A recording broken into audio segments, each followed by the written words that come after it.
నీకు ఈ సంవత్సరం కూడా బుద్ధి రాలేదయ్యా. 26%. నిన్ను ఈ సంవత్సరం కూడా డిటైన్ చేయక తప్పదు. సార్ ఈ ఒక్కసారి సార్. ఈ ఒక్కసారా? పోయిన సంవత్సరం నీకు అటెండెన్స్ సరిగా లేదని నిన్ను సెకండ్ ఇయర్ ఎగ్జామ్స్ రాయనీయకుండా మళ్ళీ నిన్ను సెకండ్ ఇయర్లో కూర్చోబెట్టినా నీకు బుద్ధి రాలేదయ్యా. ఒక్కసారి. పోయిన సంవత్సరం నిన్ను డిటైన్ చేసినప్పుడు మీ ఫాదర్ని తీసుకురమ్మని చెప్పాను. తీసుకొచ్చావా? లేదు సార్, మా ఫాదర్ చాలా పెద్ద మనిషి, బిజీ మనిషి అని చెప్పి ఫోన్లో మాట్లాడించావు. నాకెందుకయ్యా? ఇది నీ లైఫ్. నీకు నీ పేరెంట్స్కి లేని బాధ నాకెందుకు? ఈసారి మీ ఫాదర్ నా ఆఫీస్కి వచ్చి నీ ల్యాక్ ఆఫ్ అటెండెన్స్ కి ప్రాపర్ రీజన్ ఇస్తేనే నిన్ను ఎగ్జామ్స్ కూర్చోబెడతాను. You may go now.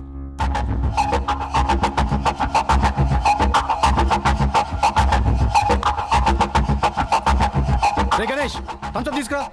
ఏమైంది? ఏముంది, సేమ్ ఓల్డ్ స్టోరీ. మీ ఫాదర్ని తీసుకురా, ఎట్సెట్రా. ఎంత ఉంది అటెండెన్స్? 26%. 26%? నువ్వు క్లాస్కి వెళ్ళకుండా ఏం చేస్తున్నావురా? నాతోనే కదా కాలేజ్కి వస్తున్నావు రోజు. క్లాస్లో వింటాడు బే, ఊరికే బోరు. నీ వినక్కర్లేదురా, కనీసం కూర్చో. అటెండెన్స్ వస్తుంది కదా. అయినా రోజు క్లాస్లో కూడా పనులు ఉంటారు నీకు. ఇప్పుడు అది కాదు పాయింట్. నేనేం చేయాలో చెప్పు. ఏంటి చేసేది? తిన్నగా ఇంటికి వెళ్ళి అంకుల్కి చెప్పు, వచ్చి ప్రిన్సిపల్తో మాట్లాడమని. మెంటలా? ఇప్పుడు కానీ ఈ విషయం మా బాబుకి తెలిసిందనుకో, నేను చదువుతుంది 3rd ఇయర్లో కాదు 2nd ఇయర్ సంగతి తెలిసిపోతుంది. అప్పుడు ప్రిన్సిపల్తో మాట్లాడిన సంగతి పక్కకు పెట్టు, కొట్టి ఇంట్లో నుంచి ఎలగొడతాను నన్ను. నిన్ను హెల్ప్ అడిగా, సలహా కాదు. అంటే ఈసారి కూడా 2nd ఇయర్లో ఉండిపోతావా?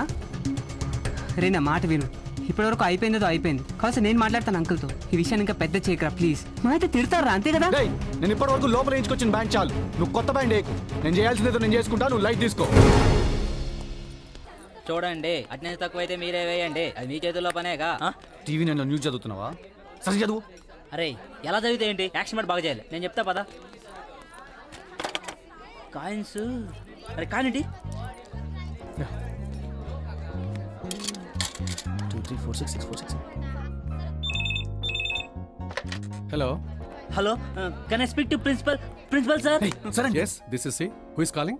నేను రిషి వాళ్ళ ఫాదర్ మాట్లాడుతున్నానండి. రిషి? అదే అటెండెన్స్ తక్కువగా ఉందని కాల్ చేయమన్నారంట.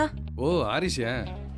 నేను ఫోన్ చేయమని చెప్పలేదండి, నన్ను పర్సనల్ గా వచ్చి కలవమని చెప్పాను. అదే సార్, నేను పెద్ద బిజినెస్ మ్యాన్ కదా, నాకు పర్సనల్ గా వచ్చి కలిసేంత టైం లేదు. నేను ఢిల్లీ ఎయిర్పోర్ట్ లో ఉన్నాను.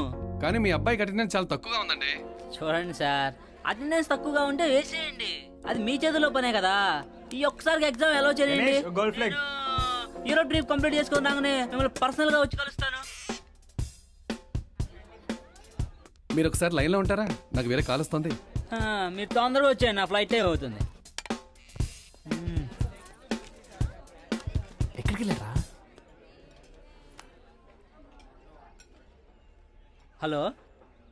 హలో నీ పేరేంట్రా? సంజయ్. గట్టిగా. సంజయ్ సార్. ఏ ఇయర్రా? Third year sir. గట్టిగా. Third year sir. నువ్వు వచ్చే సంవత్సరం రాసుకుంది కదా 3rd ఇయర్. ఏదో ఫ్లైట్ క్యాచ్ వెళ్ళినావుగా, సార్. సార్ అమ్మ తోడు సార్, వీడితో ఇంకెప్పుడు కనబడండి సార్. మీరు యూరోప్ నుంచి వచ్చిన తర్వాత మాట్లాడుతున్నాం sir, please sir. Go.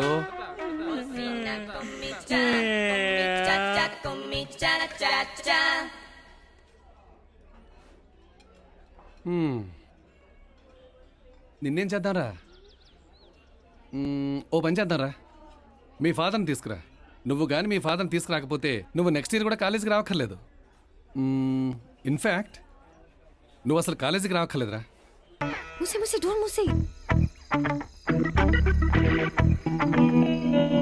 Varun, yeah it's me. ఏమైందిరా నీకు? ఈ అవతారం ఏంటి? Please don't ask.